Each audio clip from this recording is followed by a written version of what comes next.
So QRP is just a brilliant abbreviation for Qualified Retirement Plan. There are different types of tax sheltered accounts that are created by the tax code. So IRAs, be they traditional IRAs or Roth IRAs, are governed by Section 408 and 408A of the tax code. And those are IRAs, and IRA stands for Individual Retirement Arrangement.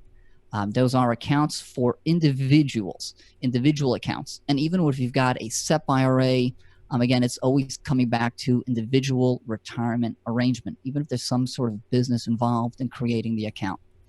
The QRP, or Qualified Retirement Plans, refer to a completely separate group of tax-sheltered retirement accounts.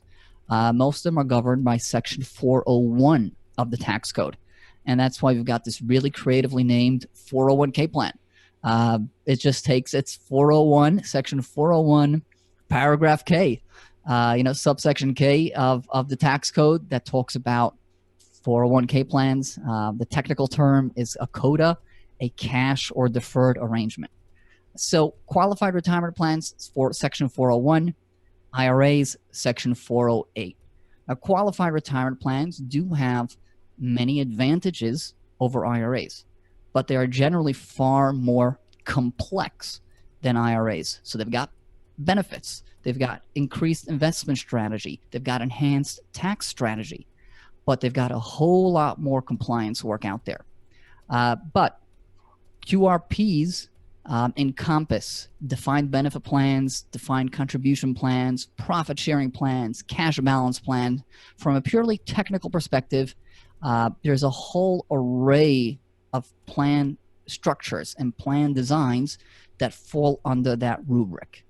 But within the real estate investment space, while you can use all these plan structures for real estate, and you can use it even technically if you've got a company with thousands of employees, in practice, when we talk about using a QRP for real estate, and anybody that talks about using a QRP for real estate is talking about a solo 401k plan.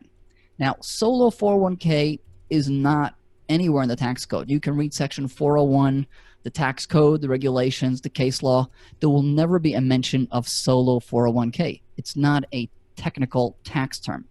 It's there more to explain who this plan is made for and how we can give you a QRP that can give you this incredible flexibility at this incredibly low cost. So QRP and 401k, essentially the same thing? In practice. They're technically not QRP from, as I said, a technical perspective. QRP encompasses many, many plans. But within the real estate investment space, when we say QRP, we're talking about an owner-only solo 401k. Okay.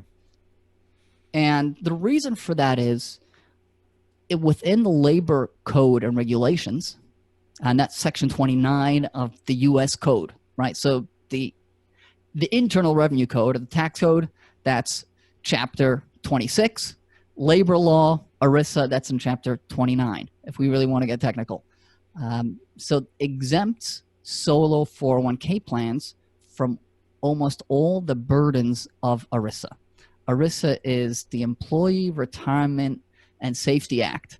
And those are that's the law that makes retirement plans expensive to manage and complex to manage. And those laws are there to protect employees. So you can imagine you've got a company, you've got employees. Congress says, hey, we're giving you this tax sheltered account because we want your employees to have the benefit of saving for their retirement in a tax advantaged way. Well, Congress is concerned that the owners of the business or the highly compensated employees, the C-suite, the big shots, they're going to take advantage of the plan and kind of keep all the good stuff for themselves and not give any of these tax benefits to the employees. To prevent that, there are all sorts of regulations in place requiring annual testing, ACP testing, ADP testing, to make sure that everybody's deriving the same benefit from the plan. So it's twofold. First, you've got to actually run the plan in a way that meets all these compliance requirements. Secondly, you got to prove it. So you have to have administrative work. You've got to test.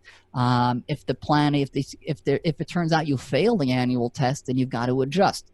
It gets to be messy, cumbersome, and expensive to run a full-blown 401k plan, especially if you're going to allow investment in real estate and alternatives. It gets to be very costly. So what we focus on is a business that has no employees other than the business owners and their spouses. So when there are no employees that are not owners or their spouses, Congress says we don't have to apply all these rules because you guys are the owners and the employees. You're one and the same, or you're a spouse, so we're kind of going to treat you the same as the owner. You don't have to follow all this annual testing. You can kind of do whatever you want because we're not concerned that somebody's taken unfair advantages of the tax code. And that's why we focus on solo 401k, or as we call an owner-only 401k, creating 401k plans where only eligible participants are owners of the business or their spouses. I know that's a lot of information.